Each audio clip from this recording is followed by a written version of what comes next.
Chapter 1. Finding Fossils. On a cold winter's day in 1811, a boy and a girl were walking beside the sea in Lyme Regis, southwest England. They were alone, and they walked slowly, looking at the stones under their feet. The sea on their right was still and grey. On their left, near the land, there were a lot of large broken rocks. The children were looking for something. The girl, Mary Anning, was about 12 years old. Every few minutes, she picked up a stone, looked at it carefully, and put it in her bag. Then the boy, her older brother Joseph, began to climb over the broken rocks. It was dangerous. Both children knew that. There had been a storm the night before, and some rocks had fallen into the sea. Another big rock could fall at any time. But the morning after a storm was also the best time to look for fossils, the bones of animals or parts of plants that had become hard and changed into rock. After a few minutes, Joseph called out to his sister, "Mary, quick, come and look at this." When Mary climbed up to him, he showed her a line of teeth, half a meter long in the broken rock. And behind the teeth, there were some bones, like the head of a strange animal. "It's a crocodile, isn't it?" Joseph said. "We found a crocodile in the rocks." Mary looked carefully at the head of the strange animal that Joseph had found. "What's that round thing?" she asked. "Look, there, behind the teeth." As she cleaned away some sand from the head, a bony circle stared back at them. "That must be its eye," Mary said. "Look, it's almost as big as my head." Her brother laughed. "And its mouth is as big as your body. Be careful, Mary. Look at those teeth. It's going to eat you." "Don't be silly," Mary said. "It's dead. It died hundreds of years ago. Come on, we've got to find the rest of its body too." Some men helped the children to get the bones of the dead animal out of the rock. It was about 4 meters long, with flat, bony hands and a long tail. It had huge eyes and a long mouth full of sharp teeth. At first, people thought it was a crocodile, but it was not. It was an animal quite different from anything alive in the world today. In 1818, 2 scientists called Henry de la Beche and William Conybeare gave it the name Ichthyosaurus. Mary Anning was wrong about one thing. The ichthyosaur did not die hundreds of years ago. It died millions of years ago, at a time which scientists today call the Jurassic period. But Mary Anning was very clever. She knew how to find the bones of dead animals. All her life, she looked for bones and fossils near her home in Lyme Regis. She found many more ichthyosaurs and a different sea animal, a plesiosaur. The plesiosaur had a round, flat body, 4 flat hands, and a very long neck, several meters long, with a very small head at the end of it. She found a strange flying animal, too. A pterosaur. Pterosaurs had long beaks full of sharp teeth and wings made of skin. Some of them had wings as big as the wings of a small plane. At this time, in the early 1800s, people were very interested in bones and fossils. Lots of people came to Lyme Regis to see the strange animals that Mary Anning had found. Among them were William Buckland and Gideon Mantell. William Buckland was a clever scientist from Oxford University. He was very interested in animals, and he liked to watch them and learn about them. In fact, he kept a lot of animals in his house. Not just cats and dogs, but snakes, insects, a lot of birds, and a real live bear. Some of Buckland's ideas were very unusual. He liked to eat animals, but not just the animals that people usually eat, like cows and sheep. He wanted to taste every bird, fish, insect, and animal in the world.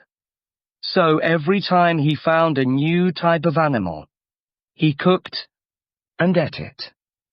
Buckland was also interested in rocks and fossils, and he rode all over England on his old horse looking for fossils. He often visited Mary Anning in Lyme Regis and wrote about the ichthyosaurs and pterosaurs. Then one day, in the village of Stonesfield near Oxford, he discovered some fossil bones and teeth. The bones were enormous, and the teeth were sharp, like those of a meat-eater. So, in 1824, Buckland wrote about his animal. He called it Megalosaurus, big lizard. Gideon Mantell was also very interested in Mary's work. He was a doctor who lived in the town of Lewes, in southeast England. One day in 1822, his wife met some workmen who were using rocks to mend the road near her house. They gave her an interesting rock that they had found. She showed it to her husband when he came home. Dr. Mantell was surprised. "That's not a rock at all," he said. "It's a tooth. A fossilized tooth." "But look how big it is," she said. "What animal does it come from?" "I don't know," Dr. Mantell said. "I don't know of any animal with teeth as big as this." Dr. Mantell went back to the place where the workmen had got the rocks and found some huge bones there. He decided that the bones and the tooth came from the same animal. But what was the animal like? For 3 years he wondered about this. He talked to his wife and friends, but he did not tell the world about it. He decided that the tooth was like the tooth of an iguana, a kind of large lizard up to 2 meters long. But the bones came from an animal much, much bigger, 18 meters long. At last, in 1825, Dr. Mantell wrote about his animal, and he called it Iguanodon. Later, he sometimes said that he found the tooth, and sometimes that his wife did. 7 years later, in 1832, Dr. Mantell found some bones from a very different animal. This animal, he said, had a very thick skin. He called it Hylaeosaurus. Another English scientist, Richard Owen, read about these strange animals. Owen knew a lot about bones, and he loved to cut up dead animals, often in his own home. When Owen spent months cutting up a dead rhinoceros, his wife was very unhappy about the terrible smell. In 1842, Owen wrote a book about the animals that Buckland, Mantell, and other people had found. He called his book Dinosauria, and he was the first person to use the name dinosaur, which means terrible lizard. He said that Megalosaurus, Iguanodon, and Hylaeosaurus came from 3 different groups of dinosaur, and scientists still use these 3 groups today. Owen was not a very nice man, but he was a great teacher. He wanted everyone to know about the dinosaurs. So he had some models of dinosaurs made for a park in Crystal Palace in London. The models were as big as real dinosaurs, and you can still see them there today. On the 1st of January, 1853, Owen held a dinner party for 21 scientists inside the model of the Iguanodon. But Dr. Mantell was not there. He had died the year before. Scientists all over the world read Owen's book. Some of the scientists inside the Iguanodon came from Germany and Belgium. They found dinosaurs in their countries too. And in the 1870s, 2 Americans, Othniel C. Marsh and Edward Drinker Cope, began to find dinosaurs in North America. Lots and lots of them. It was an exciting time in the American West, but it was a difficult, dangerous place to work. There was a lot of fighting everywhere, and the scientists carried guns to defend themselves. But people were building railways, and sometimes the railway builders found bones when they were digging through rocks. So it was just the right place for dinosaur hunters. Marsh and Cope were not friends. In fact, they hated each other. They hid bones from each other, spied on each other, and sometimes they stole each other's bones too. They argued with each other in newspapers and books. Each man tried to find more dinosaur bones than the other.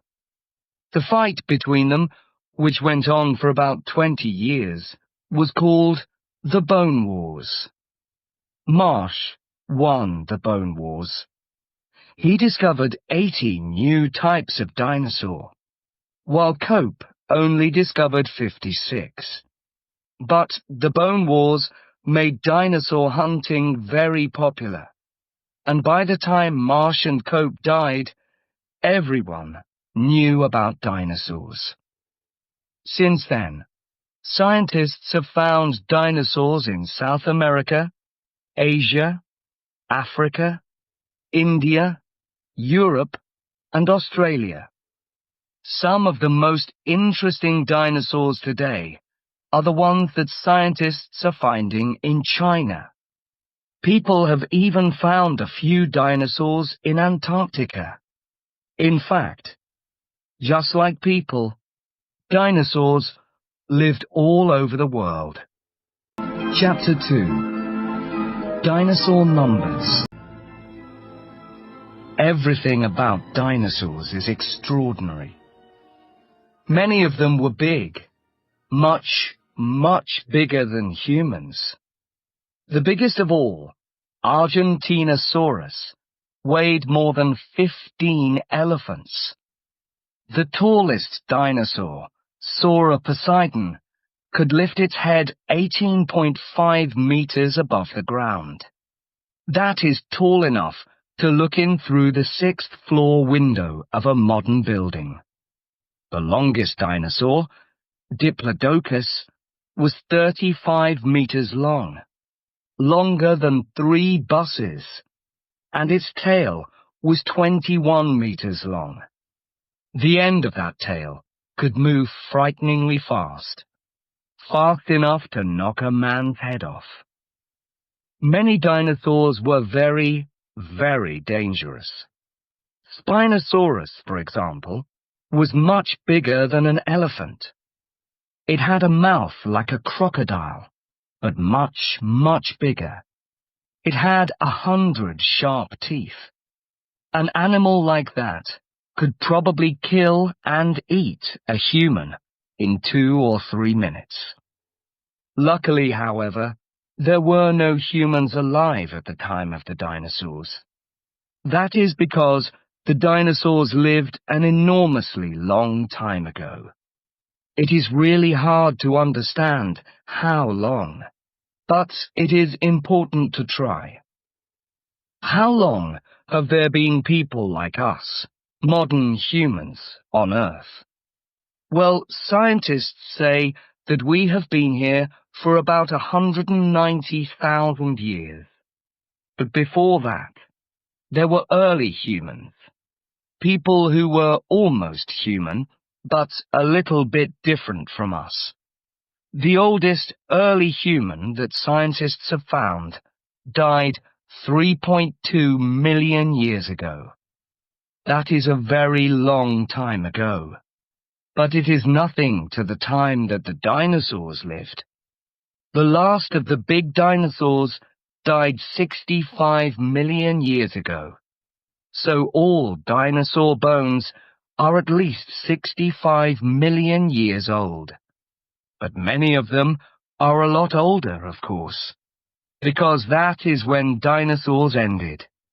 When did they begin? The first small dinosaur appeared about 230 million years ago. So dinosaurs lived on Earth for 165 million years. That is more than 50 times longer than any kind of humans have lived on Earth. Look at the timeline on this page. It shows 3 time periods: the Triassic, the Jurassic, and the Cretaceous. The first dinosaurs appeared during the Triassic period. A lot more dinosaurs appeared during the Jurassic period. And even more dinosaurs lived until the end of the Cretaceous period. Then they all disappeared, very suddenly. Chapter 3. The first dinosaurs. Because the dinosaurs lived for such a long time, their story is a story of change. Slowly, over 165 million years, the world changed, and the dinosaurs changed too. The first dinosaurs were not very big or frightening. They looked like small chickens. They ran around on 2 legs, but instead of wings, they had hands with 5 fingers. They had long tails, small heads, and a mouth with teeth instead of a bird's beak. In the time before the dinosaurs, there were lots of different animals. But about 250 million years ago, something terrible happened. Thousands and thousands of volcanoes exploded. This made the sky very dark, so it was impossible to see the sun, perhaps for years. Not surprisingly, 95% of all animals and plants died. Only a few kinds of small animals which did not need much food stayed alive. Some of these small animals were called archosaurs. The earth they lived in was a very different place. There were plants, but no grass, no flowers, and no fruit. And all the continents that we know today, Europe, North America, South America, Asia, Africa, Antarctica, were quite different. All the land was just one large continent called Pangaea. So these little archosaurs could walk from one side of Pangaea to the other. In the 1960s, an archosaur called Marasuchus was found in Argentina. It was very small, just 10 centimeters high. It ran on 2 legs and had hands with 5 fingers. It had a long tail and a mouth with lots of very small teeth. And it probably ate insects and little animals. But it could run very fast. One of the important things about dinosaurs was that they had legs under their bodies, like birds. That helped them to run away from enemies like crocodiles, which have their legs beside their bodies. It helped them to grow tall, too. Another archosaur was Eoraptor, also found in Argentina. It was a little bigger than Marasuchus, about 30 centimeters high, like a small dog, and 1 meter long. It also ran on 2 legs and ate insects and small animals. But it only had 3 fingers on each hand. It is one of the earliest dinosaurs of all. These little archosaurs were not the only animals that were alive on Pangaea. There were animals like crocodiles, and there were also small flying animals like the pterosaurs that Mary Anning found. The pterosaurs had wings made of skin between their fingers. They had long tails and beaks with teeth. They flew all over Pangaea, and sometimes they killed the little archosaurs and ate them. All the rest of the world was sea, lots and lots of it. The sea was full of ichthyosaurs and plesiosaurs. These were in the same family as the archosaurs, but they had learned to swim and live in the sea. Some ichthyosaurs were small, but others were huge, more than 15 meters long. They had long mouths full of teeth and huge eyes to see in the dark. As millions and millions of years passed, all of these animals evolved in different ways. The small 2-legged archosaurs, like Marasuchus and Eoraptor, evolved over time into the first real dinosaurs. Scientists make a picture, like a family tree, to show this. In the picture, the oldest animals, the archosaurs, are at the bottom, and the most recent dinosaurs are at the top. Richard Owen, in 1842, said that there were 3 main types of dinosaur: meat-eating dinosaurs and 2 types of plant-eating dinosaurs. Scientists today agree with him. The meat-eating dinosaurs are called theropods. The plant-eating dinosaurs with long necks and tails are called sauropods, and the ones with extraordinary thick skins are called ornithischians. One of the first theropods was Coelophysis. It ran on 2 legs, like Marasuchus and Eoraptor. But Coelophysis was much bigger, about 1 meter high and 2 or 3 meters long. It had 3 strong claws on its hands, and a long tail and long mouth like a crocodile. It could probably stand up on its back legs, as tall as a man. But it was not heavy, because its bones were full of air, like the bones of a bird. It was as long as a small car, but it weighed the same as a 7-year-old child. So it could run very fast and hunt smaller animals for food. The first Coelophysis was found by an American scientist called David Baldwin in New Mexico in 1881. Baldwin often spent months looking for fossils, all alone, in the middle of winter, with only his horse beside him. He sent the bones of the Coelophysis to Edward Drinker Cope during the Bone Wars. 60 years later, in 1947, lots more Coelophysis were found at a place called Ghost Ranch in New Mexico. It is New Mexico's most famous dinosaur. A very early sauropod was Decodontosaurus, found near Bristol in England in 1836. It was only the fourth dinosaur ever discovered. It was not very tall, but up to 2.5 meters long. It probably walked on 2 legs and used its 4 clawed hands to help it eat plants and small insects. A much bigger Triassic sauropod was Plateosaurus. Plateosaurus was up to 10 meters long and weighed 700 kilograms. It was 3 meters high when it stood on its back legs. This plant-eating dinosaur probably walked on 2 legs and used the claws on its hands to hold the branches of trees while it ate. The first plateosaur was found in Bavaria, in Germany, in 1837. It was the first dinosaur found outside England, and the 5th dinosaur to be given a name.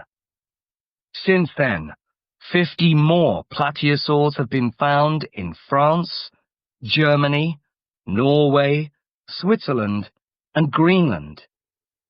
An even bigger early sauropod was Rheocosaurus, found in Argentina.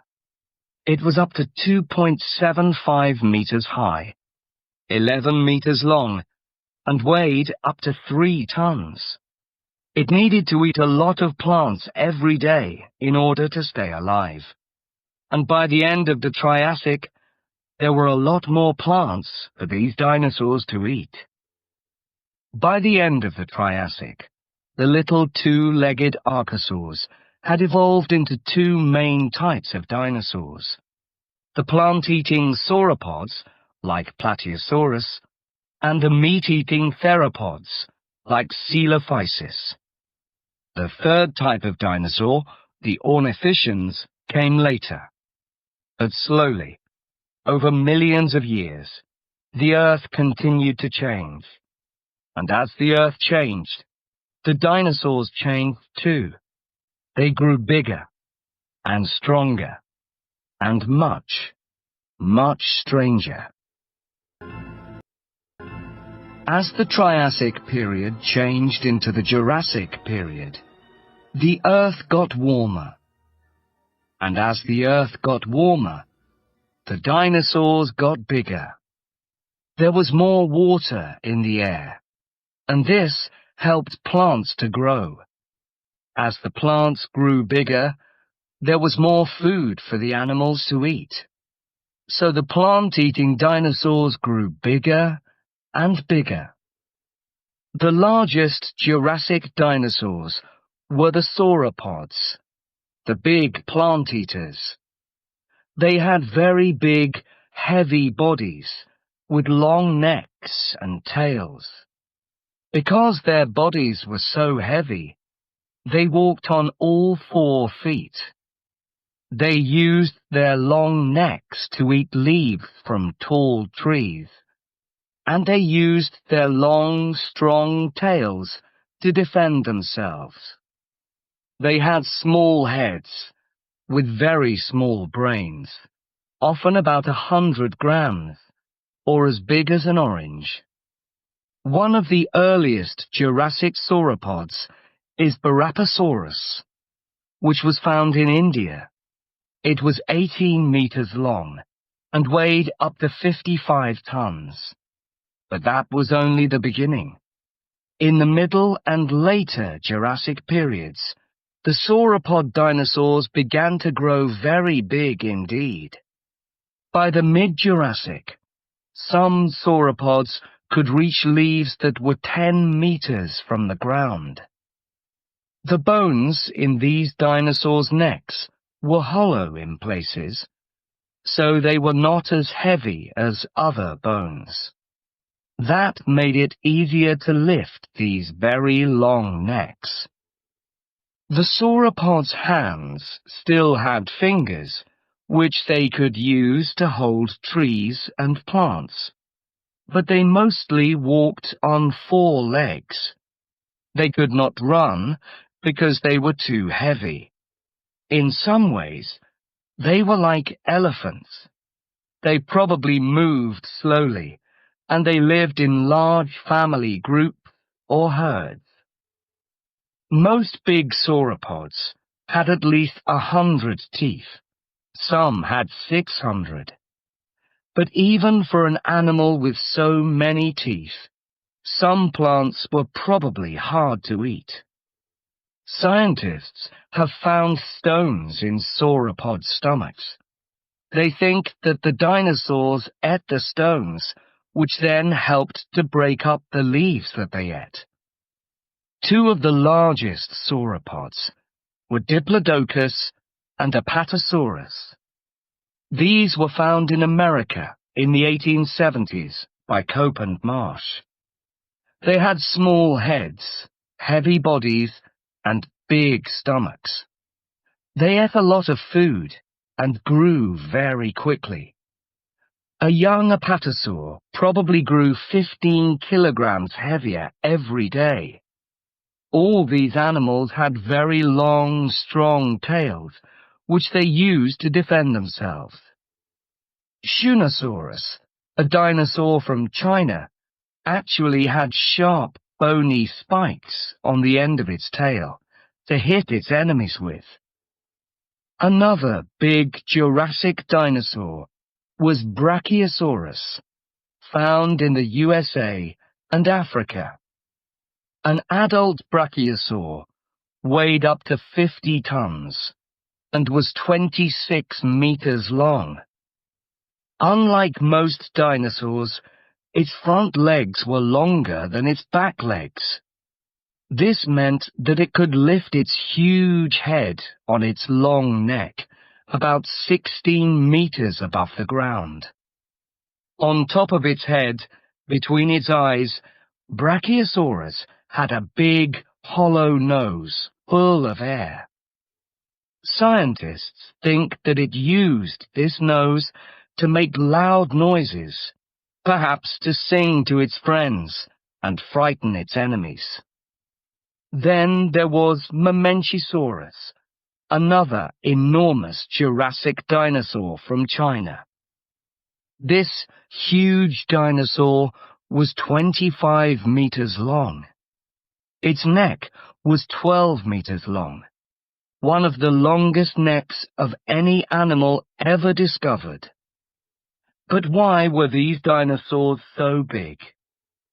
Well, one reason is that the world was getting warmer and wetter, so there was more plant food for them to eat. But there was another important reason: safety. It is easier for big animals to defend themselves against their enemies, and these big Jurassic sauropods had a lot of very big, dangerous enemies. One of their most dangerous enemies was Allosaurus. Allosaurus was a big theropod, a meat-eating dinosaur. It was about 5 meters high, much taller than a man, and 12 meters long. It weighed 2 tons or more. It ran on 2 legs and had 3-fingered hands with long, sharp claws. It had small horns over its eyes and a mouth full of sharp teeth like kitchen knives. It used these terrible claws and teeth to kill and eat its food. And its favorite food was big sauropods like Apatosaurus, Diplodocus, and Brachiosaurus. But how did it kill these enormous animals? Allosaurus was big, but Apatosaurus was much bigger. It was one of the biggest animals on Earth. It was 20 to 25 meters long, and weighed up to 28 tons, more than a family of elephants. And with its long, strong tail, it could kill a small dinosaur in a second. Sometimes, perhaps, a brave, hungry allosaur jumped onto the back of an adult apatosaur and tried to kill it with its terrible teeth and claws. But that was very difficult and dangerous, so perhaps they did it a different way.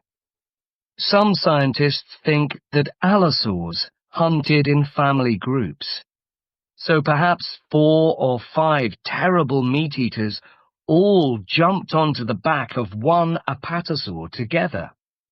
That was probably easier, and there was plenty of meat for all of them when they killed it. And like lions today, they probably did not try to kill the biggest and strongest apatosaur. They looked for an animal that was old or ill and killed that. And sometimes they found an animal that was already dead. But Allosaurus was a very good killer. Scientists are sure about that. The dinosaur scientist Thomas Holtz says that dinosaurs, like Allosaurus, changed very little over 100 million years. That means, of course, that they were very successful at what they did. And what they did was hunt, kill, and eat sauropods. Another terrible Jurassic meat-eater was Ceratosaurus. This dinosaur was smaller than Allosaurus, but it was still taller than a man. It was 6 to 8 meters long and heavier than 2 horses. Ceratosaurus also ran on 2 legs. It had long, sharp claws on its 4-fingered hands, and a mouth full of very sharp teeth. It had 3 small horns on its head, and an unusually strong tail. But unlike Allosaurus, it did not always hunt big sauropods. The scientist Robert Bakker has found lots of Ceratosaurus teeth near the bones of fish and small crocodiles. He thinks that Ceratosaurus used its big, strong tail to swim and hunted for its food in the water. During the Jurassic period, the continent of Pangaea began to break into 2 continents, Laurasia and Gondwana. The Atlantic Ocean appeared. At first, it was about 50 kilometers wide. Much of modern Europe was underwater then, so there were lots of fish for Ceratosaurus to eat in Jurassic seas, lakes, and rivers. But there were lots of other animals there too. In the Jurassic seas, the ichthyosaurs grew even bigger and stronger. They were hunters, with enormous eyes and long mouths full of sharp teeth. And they could swim very, very fast, probably at 30 to 50 kilometers per hour. There were plesiosaurs in the sea too. Plesiosaurs did not look like fish. They had round, flat bodies, with 4 huge, flat hands that they used to push themselves through the water. They had short tails, but very long necks, sometimes over 10 meters long. Some had very small heads, but others had huge heads, 3 meters long, bigger than any other dinosaur head. In the Jurassic skies, a new type of pterosaur appeared, the pterodactyl. Pterodactyls had longer necks than Triassic pterosaurs, and they had bigger brains too. Most of them had long mouths full of sharp teeth, and many of them ate fish. Most pterodactyls were as big as large birds today, but a few were much, much bigger. In fact, The largest pterodactyl of all, Quetzalcoatlus, had wings 12 meters wide, bigger than a small plane. But Quetzalcoatlus lived in the Cretaceous period, which came after the Jurassic. It was in the Cretaceous that dinosaurs grew really big.